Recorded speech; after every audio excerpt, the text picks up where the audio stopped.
Então, boa noite a todos, mais uma vez. Hoje nós estamos no dia 1º de maio, de 2024, dia do trabalho, feriado, e podemos estar na casa do Senhor. Também estamos na terceira aula, nós estamos dando continuidade aos estudos sobre os atributos de Deus. A teologia, alguns teólogos vão dizer que temos categorias de atributos. Temos atributos comunicáveis, que são aqueles atributos que nós temos algum tipo de conhecimento. Por exemplo, nós sabemos o que é o amor, Deus tem amor. Nós sabemos o que é paciência, mais ou menos, Deus é longânimo. Nós sabemos o que é justiça, Deus é justo em grande medida. Esses são atributos comunicáveis. Mas nós temos também os atributos incomunicáveis, que são atributos que pertencem apenas ao ser de Deus, que nós não temos nenhum tipo de aproximação. Por exemplo, a eternidade. Deus é eterno, nós não sabemos o que é isso. Nós temos começo, nós não iremos morrer, porque por causa de Jesus Cristo, estou dizendo, quando formos ressuscitados pelo Senhor, viveremos com Ele para sempre. Então é uma espécie de imortalidade. Mas nós temos um começo, Deus sempre existiu, Deus ele é onisciente, conhece todas as coisas, nós não conhecemos, nós não temos condição de saber o que está passando na cabeça dos outros, a gente pode supor, mas não podemos ter certeza, Deus sabe. Então esses atributos são atributos incomunicáveis. Agora há outros tipos de atributos, e aí que talvez não entre bem nessa categoria, mas que o Pink, que é o qual nós estamos estudando, nós estamos utilizando o livro Os Atributos de Deus, por W. Pink, ele irá explorar esses atributos de uma forma mais devocional, de uma forma mais piedosa. Então, hoje nós iremos ver dois atributos de Deus. Um é a santidade de Deus, um atributo que podemos chamar de comunicável em certa medida. Nós somos santos, obviamente, diferente de Deus, A Deus é santo como ser santíssimo, puríssimo. Nós somos santos num sentido mais pragmático, no sentido de que nós nos separamos do mundo, uma coisa um pouquinho diferente. Deus é no seu ser santo e puro. E nós vamos ver sobre a presciência de Deus, Ou seja, o que seria isso? Esse é um termo um pouquinho mais complicado, então há um texto maior que nós vamos, à medida que eu for lendo, vamos trabalhando com ele. Então vamos começar, sem mais delongas, sobre a santidade de Deus. Primeiro, a santidade de Deus. Grande ênfase é dada a esta perfeição de Deus. Deus é com mais frequência intitulado santo do que onipotente, e é mais exposto por esta parte da sua dignidade do que por qualquer outra. É fixado o seu nome como um epíteto, como um título, mais do que qualquer outra. Nós sabemos disso, nós temos vários textos que facilmente vamos recordar. Por exemplo, quando o profeta Isaías tem uma visão de Deus, lá em Isaías capítulo 6, ele vê então os serafins, que diziam o que mesmo? Santo, santo, santo é o Senhor dos exércitos, ou seja, a santidade é um dos atributos que os serafins entoavam, Então, de fato, é isto mesmo.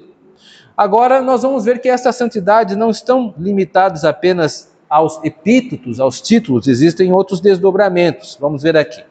A santidade de Deus se manifesta nas suas obras. Justo é o Senhor em todos os seus caminhos, em santo em todas as suas obras. Salmo 145, 17. Nada senão o que é excelente pode proceder dele.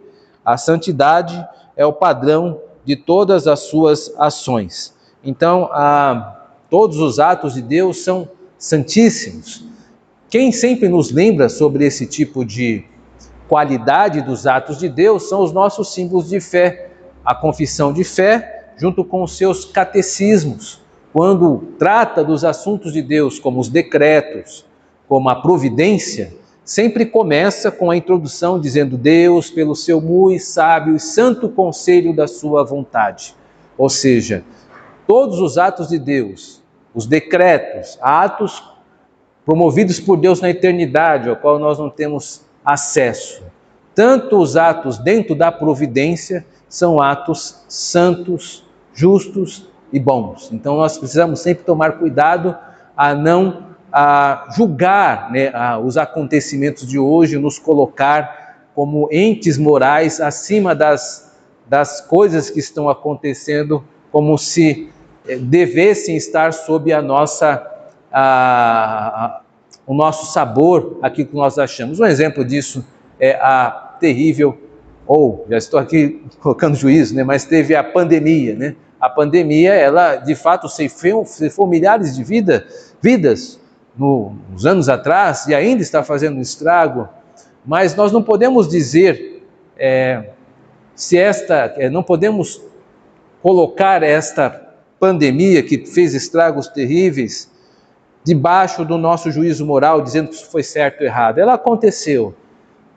Vidas foram atingidas. Nós devemos orar por aqueles que ficaram, ajudar aqueles que tiveram algum tipo de subtração nos seus patrimônios, como igreja, dando assistência social.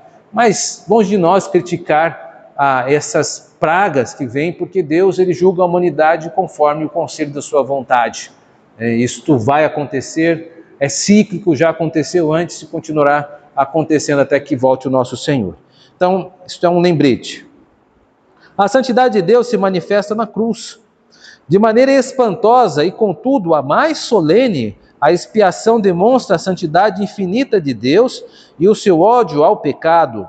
Quão odioso para Deus há de ser o pecado, a ponto de castigá-lo até o limite extremo do seu merecimento, quando imputou ao seu Filho. Então a cruz, o símbolo que nós temos da nossa religião cristã, ela evoca a santidade de Deus, sobretudo o seu ódio pelo pecado, uma vez que ele mesmo sofreu para sanar esse mal nos seus eleitos e das suas eleitas.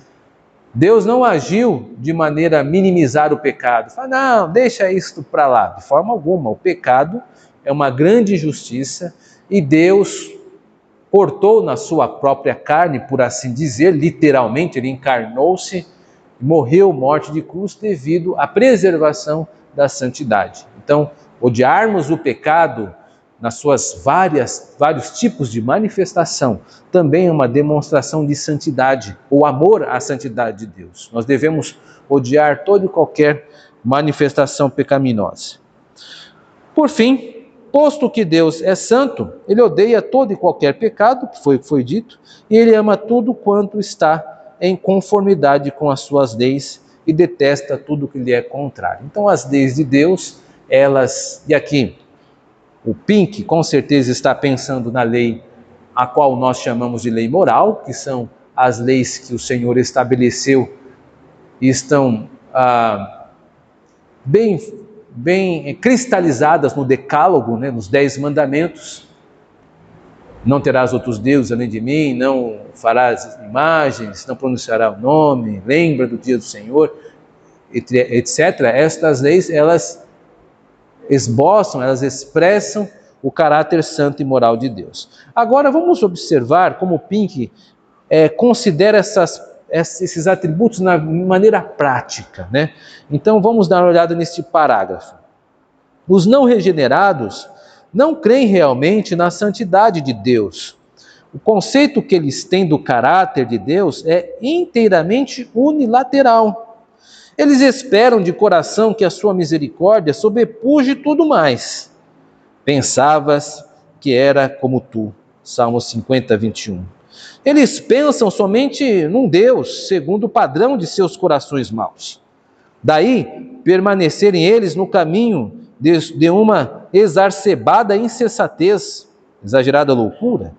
A ideia que o homem faz de pecado limita-se praticamente ao que o mundo chama de crime. Tudo o que fica aquém disso pode ser abrandado como defeitos, enganos, fraquezas, etc. E mesmo quando se admite a existência do pecado, apresenta-se escusas e atenuantes. Então esta é a percepção dos ímpios, daqueles que não têm a Deus como nosso Senhor, como seu Deus. Isso é muito comum no evangelismo. Então, geralmente nós apresentamos a Jesus Cristo para a pessoa e ela vai dizer assim: mas eu não roubo, eu não mato, eu não faço mal a ninguém. Então, estas expressões são entendimento de que para estas pessoas, pecados são crimes. E você pode mostrar isso. Fala, não, isso são crimes. Deus não entende que os crimes necessariamente, os pecados se limitam aos crimes. Certamente matar e roubar são pecados, mas não se limitam a isso. Então o ímpio está usando uma régua, a sua própria régua, para medir a Deus, para ser aceitável a Deus. E quão errados eles estão nisso. E nós, quanto igreja, precisamos mostrar isso. Mas Pinker consegue mostrar com bastante clareza que isso é um fato muito comum na maneira como as pessoas veem a Deus como se fosse um igual. Isso possa nos ajudar nessa questão do evangelismo. Agora, nós vamos gastar um pouco mais de tempo neste segundo conceito aqui, que é a presciência de Deus. Curiosamente, Pink, ele agora deixará de lado um pouco o seu aspecto devocional, e ele se tornará rígido.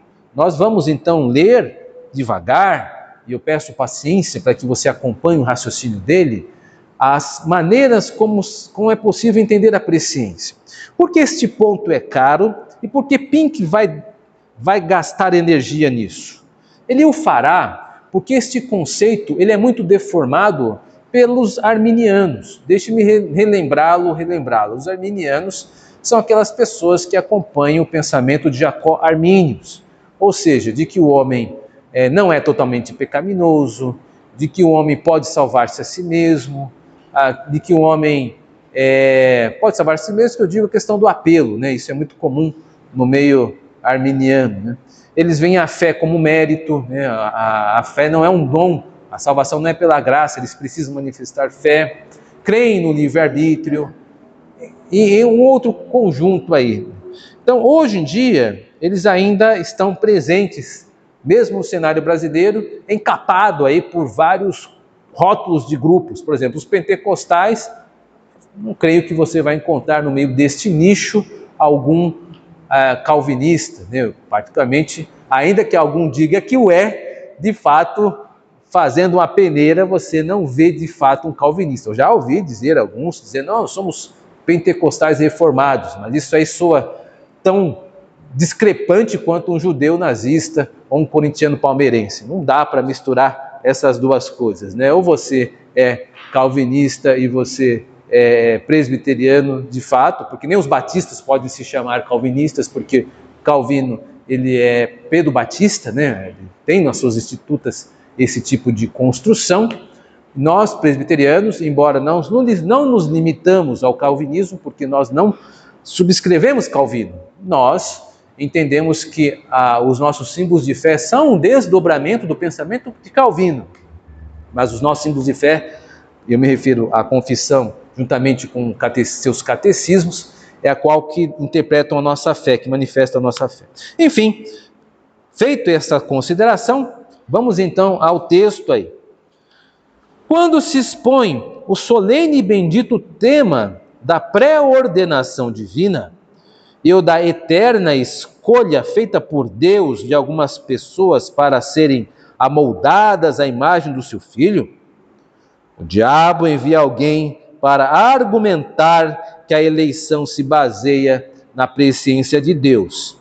E essa presciência é interpretada no sentido de que Deus previu que alguns seriam mais dóceis que outros, que responderiam mais prontamente aos esforços do Espírito e que, visto que Deus sabia que eles creriam, por conseguinte, predestinou-os para a salvação. Veja que ele é bem simpático, né, a estas pessoas, né? Quando o diabo se apropriar destas pessoas para falar estas coisas.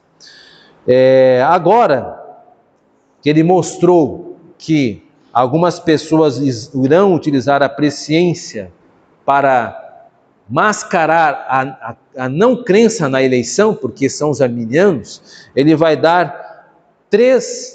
mostrar três aspectos onde esse tipo de pensamento da presciência fere 3 princípios bíblicos. Vamos continuar.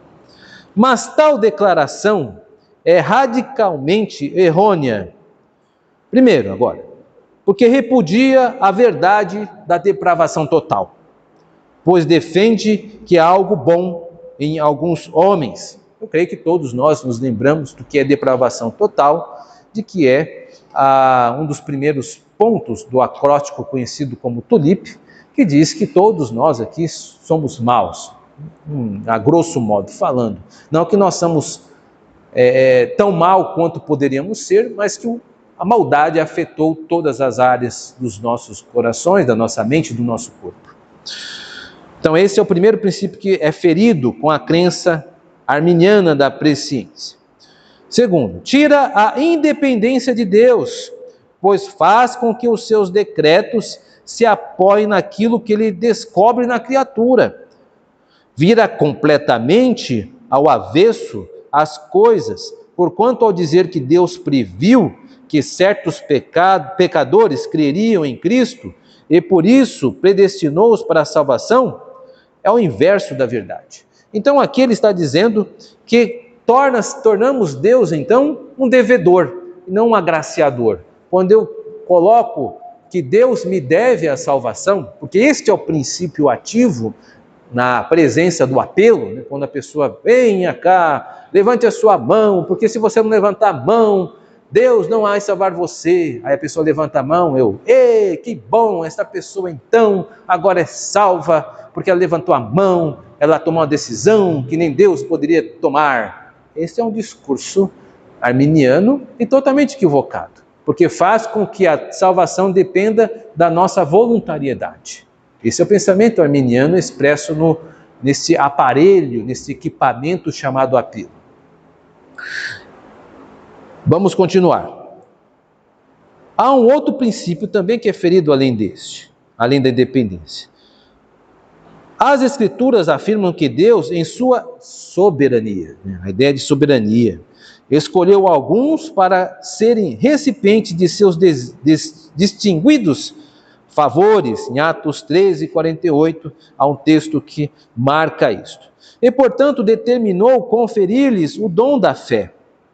A falsa teologia faz do conhecimento prévio que Deus tem da nossa fé a causa da eleição para a salvação, ao passo que a eleição de Deus é a causa. A nossa fé em Cristo é o efeito, ou seja, nós somos salvos. Nós somos salvos e por isso nós cremos. Então a nossa fé em Jesus Cristo, ela é efeito, né, da nossa salvação. O que causa a nossa fé é a eleição. Então isso é importante deixar bastante marcado para o presbiteriano e a presbiteriana. A base da salvação é a eleição, não é a fé. A fé é um instrumento para que a salvação manifeste-se. Nem mesmo a questão da pregação. A pregação também se torna um instrumento para a eleição, porque devemos lembrar que a eleição, ela alcança até mesmo aqueles que não têm condições de manifestarem-se conscientemente ao Evangelho. E eu estou me referindo às pessoas com alguma deficiência cognitiva e também às crianças, porque imagino que seriam dos nossos filhos se o Espírito de Deus não operasse como quer e atingindo a quem quer, porque as nossas crianças iriam para o inferno. Então, mas elas são eleitas e pertencem ao Senhor. Por isso nós dizemos que a eleição alcança até mesmo os nossos filhos pela força do Espírito Santo. Ou seja, nós somos salvos pela eleição. Nenhum fator humano faz com que a eleição seja dependente. A eleição, ela é independente porque ela vem do Senhor. Então agora, dito isso, nós vamos para uma segunda parte ainda da presciência. Ele então mostrou que o mau pensamento sobre a presciência é um ataque ao conceito de depravação total, é um ataque à independência de Deus, é um ataque à soberania, e Pink chama isso de falsa teologia.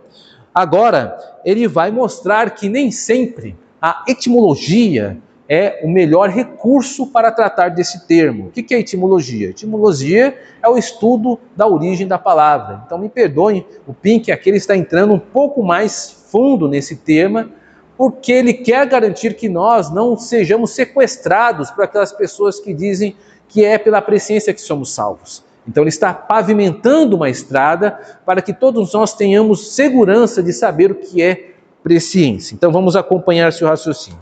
Continua Pink. Antes de continuar discorrendo sobre este tema tão erroneamente interpretado, façamos uma pausa para definir os nossos termos. Que se quer dizer por presciência? Conhecer de antemão é a resposta de muitos. Mas não devemos tirar conclusões precipitadas, nem tampouco apelar para o dicionário do vernáculo como Supremo Tribunal de Recursos, pois não se trata de uma questão de etimologia do termo empregado. O que é preciso é descobrir como a palavra é empregada nas Escrituras. O emprego que o Espírito Santo faz de uma expressão sempre define o seu significado e escopo, que é o objetivo da palavra, né? Sua meta, a palavra, como a palavra foi utilizada.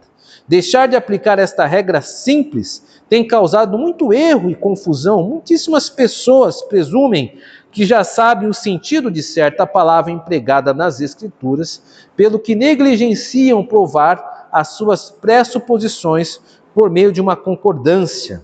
Ampliemos este ponto. Então, antes de continuar, deixa eu tentar explicar um pouco melhor ou traduzir o que o Pink está dizendo.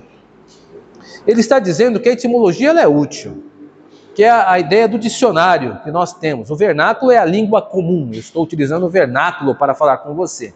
Mas nem sempre o nosso vernáculo ele é correto, ele pode ser ilusório. Aí nós temos o que nós chamamos de falsos cognatos em línguas, né? Por exemplo, um termo que parece com o nosso idioma, mas em outro tem um sentido oposto. Push, por exemplo, é isso, né? Em inglês, né, se você vê no banco, é push. Se você for puxar, você não vai abrir a porta, você tem que empurrar, né? E é o termo contrário, né? O som push, vem de puxar no nosso idioma português e você vai ficar lá tentando abrir. Isso já vi acontecer alguns anos atrás, quando o pessoal não teve essa sensibilidade de substituir as palavras em inglês nessas portas aí. De algumas agências bancárias. Hoje não, hoje está tudo muito mais informatizado, muito mais consciencioso. Mas acontece isso. Então, se a etimologia não é o critério definidor do uso da palavra, qual é? Ele diz o significado do autor.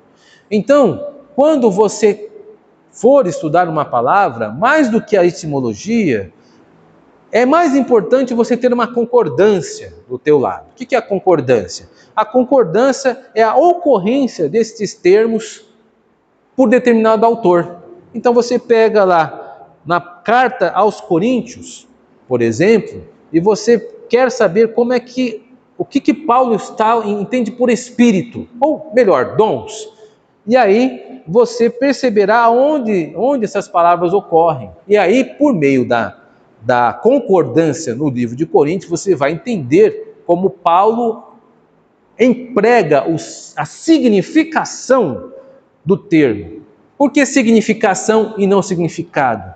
Porque a palavra significado é estática, parece que o significado é esse. Não, a significação ela vai emergir do texto a qual ele está aplicado. Então a palavra ela tem uma significação, e não um significado apenas estático. Então a palavra ela vai assumir contornos diferentes em determinados textos, com determinadas intenções dos seus autores. Então a concordância ela é muito mais útil como instrumento de estudo do que um dicionário. O dicionário não tem valor? Claro que tem o seu valor, a etimologia é importante, porém ela pode não ser definida. Vamos ver alguns exemplos que ele nos confere aqui, vamos virar a página. Ele vai trazer para nós 3 exemplos interessantes. Tomemos a palavra carne. Seu significado parece tão óbvio que muitos achariam perda de tempo examinar as suas várias significações nas Escrituras. Depressa se presume que a palavra é sinônima de corpo físico, e assim não se faz pesquisa nenhuma. Mas, de fato, nas Escrituras, carne muitas vezes inclui muito mais do que a ideia de corpo. Tudo que o termo abrange só pode ser verificado por uma diligente comparação de cada passagem em que ocorre e pelo estudo de cada contexto separadamente. Ou seja, eu preciso saber como Paulo está utilizando aquela palavra carne ali. Então nós sabemos que carne pode ser corpo físico, mas carne tem também no Novo Testamento a ideia de carne do pecado, né? Como não fazeis as obras da carne, né? As obras da carne, trabalhado no livro de Gálatas, né? Então, que são várias obras como a luxúria, a lascívia, quando eu dou vazão às minhas vontades da minha natureza caída. Então a palavra carne pode significar natureza caída. E a carne também pode significar corpo, né? E um pouco disso também, de natureza caída, como a carne é fraca, né? O corpo, mas não só o corpo físico, mas aquilo que é a minha natureza também, mas não deixa de ser corpo. Então, a significação vai variar para cada autor no uso da palavra carne. Tomemos agora o segundo exemplo, a palavra mundo. O leitor comum da Bíblia imagina que essa palavra equivale à raça humana e, consequentemente, muitas passagens que contêm o termo são interpretadas erroneamente. Aqui esta é fácil. Por exemplo, João capítulo 3,16 diz o quê? Deus amou o mundo de tal maneira, né? Que deu seu Filho unigênito, etc, etc, etc. Então a palavra mundo significa humanidade, não na sua totalidade, mas humanidade. Mas, quando na primeira epístola de João, o apóstolo João diz assim, não ameis o mundo, nem aquilo que há no mundo, então a palavra mundo não é humanidade, mas o mundo é a raça caída, né? Os habitantes caídos. Então, a palavra mundo, ela terá uma significação diferente em cada texto, dependendo como o autor a empregará. Terceiro exemplo. Tomemos a palavra imortalidade. Certamente essa não requer estudo. É óbvio que se refere à indestrutibilidade da alma. Meu leitor, é uma tolice, é um erro fazer qualquer suposição quando se trata da palavra de Deus. Se o leitor se der o trabalho de examinar cuidadosamente cada passagem que se acham mortal e imortal, verá que essas palavras nunca são aplicadas à alma, porém sempre ao corpo, curiosamente, né? Porque isso reflete a cultura semítica, ou seja, a cultura das escrituras sagradas. O corpo é importante, né? O corpo ele é fundamental. Não há um lugar que eu ouça e presencie mais esse pensamento ser insultado no que funeral. São muitas pessoas que olham para o corpo lá e dizem, olha, eis o corpo aqui de fulano, porque vocês estão aqui, isso aqui é só uma casca, a alma, quem importa já está com Deus. Isso é discurso grego, isso é discurso pagão. Claro que o corpo é importante. Jesus Cristo ressuscitou para que o seu corpo estivesse junto com a sua alma, e nós seremos ressuscitados. Nós não somos gregos e pagãos, o nosso corpo é importante. Então, quando nós formos chamados pelo Senhor antes da sua vinda, e o nosso corpo estiver lá no chão, nós estaremos em dois lugares ao mesmo tempo. O nosso corpo estará na terra e a nossa alma estará no céu com Cristo. Será o único momento em que ocuparemos dois lugares no mesmo tempo.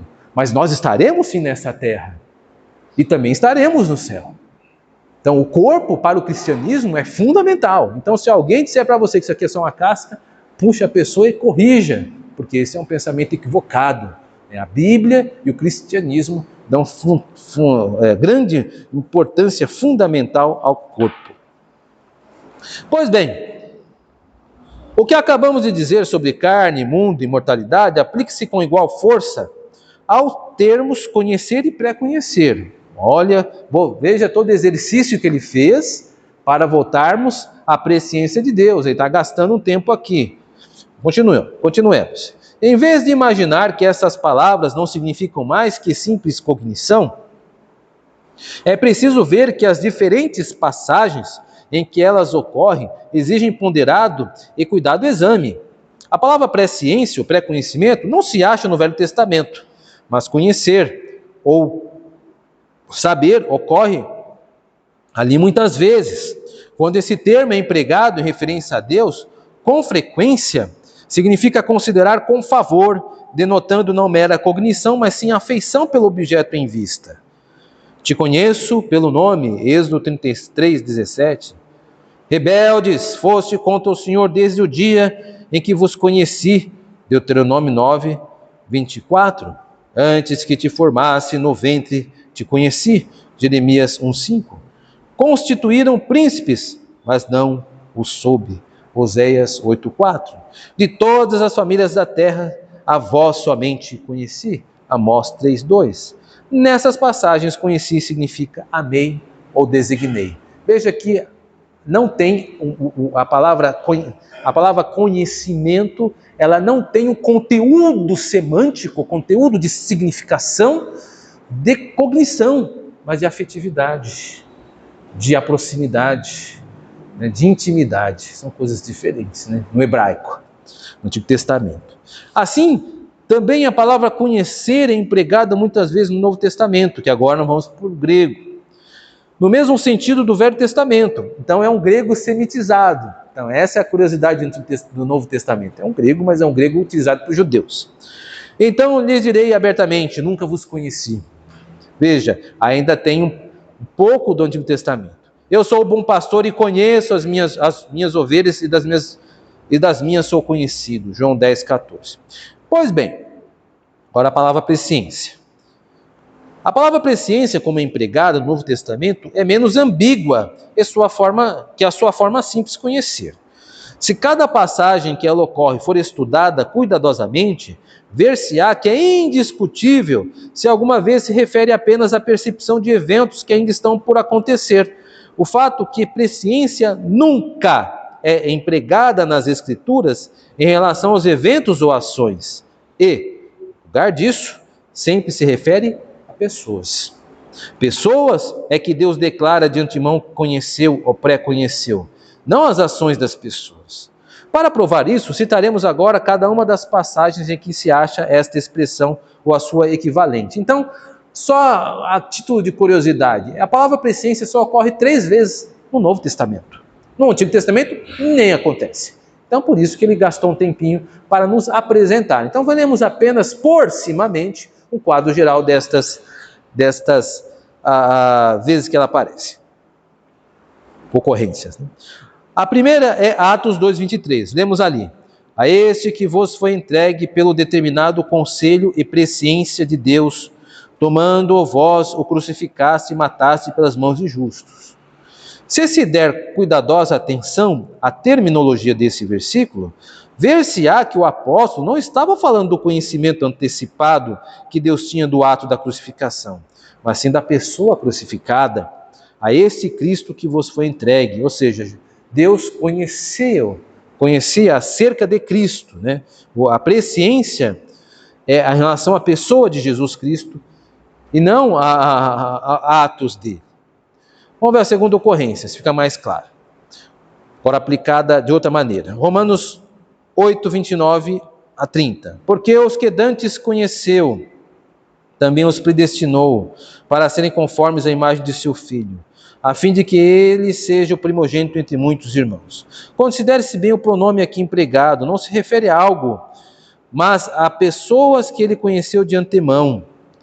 O que se tem em vista não é a submissão da vontade, nem a fé do coração, mas as pessoas mesmas. A expressão que dantes conheceu, aqui ela é a presciência, mas a tradução ela substituiu por 2 vocábulos. A última citação em 1 Pedro 1:2. Essa aqui é a mais preferida dos dos arminianos. Eleito segundo a presciência de Deus Pai. Então, agora a palavra presciência aparece no seu formato em português, Quem são os eleitos segundo a presciência de Deus Pai? O versículo anterior não o diz. A referência é aos estrangeiros dispersos, isto é, a diáspora, a dispersão, os judeus crentes. Portanto, aqui também a referência é às pessoas e não aos seus atos previstos. Então, quando alguém for discutir a presciência de Deus, a presciência de Deus, nós somos salvos por causa da presciência de Deus. Não, de forma alguma. O uso da significação da palavra presciência no Novo Testamento não fundamenta essa sua afirmação. Porque todas as vezes que a palavra presciência é utilizada, se refere não a atos pré-conhecidos, mas a pessoas pré-conhecidas. A Jesus Cristo, lá em Atos 2:23, às pessoas predestinadas, que foram conhecidas na eternidade, em Romanos 8:29 e 30, e aos judeus, aos cristãos judeus dispersos, ao qual Pedro se refere em 1 Pedro 1:1, onde 1:2 refere-se a eles. Então, em nenhum momento são as ações, mas as pessoas. Então, muito cuidado com esse tipo de argumentação. As Escrituras nunca falam de arrependimento e fé como tendo sido previstos. Ou é pré-conhecido por Deus, ou pré-conhecidos por Deus. Na verdade, ele sabia desde toda a eternidade que certas pessoas se arrependeriam e creriam. Consideração prática desse atributo. Deus não elegeu nenhum pecador porque previu que creria. Pela razão simples, porém suficiente, de que nenhum pecador jamais crê enquanto Deus não lhe dá fé. Exatamente porque nenhum homem pode ver antes que Deus lhe dê vista. Se fosse verdade que Deus elegeu alguns para serem salvos, porque no devido tempo eles creriam, isso tornaria o ato de crer um ato meritório. E nesse caso o pecador salvo teria motivo para gloriar-se, o que as Escrituras negam enfaticamente. É aqui que os arminianos erram, que vão dizer que eles são salvos pela fé. Não vem nisso um dom de Deus. E aí, discutir com ouvidos surdos. Melhor vir para a igreja e orar por ele. Então é isso, meus irmãos e irmãs. 2 atributos de Deus. Guarde esse estudo. Eu acho que ele consegue equilibrar, ele Ken Pink, tanto uma erudição bíblica sensata, de bom senso, de bom gosto, bem trabalhada. E ele fez isso na presciência de Deus, como também um olhar devocional, como ele conseguiu nos brindar com a santidade de Deus. Que Deus nos abençoe, meus irmãos e irmãs. Amém.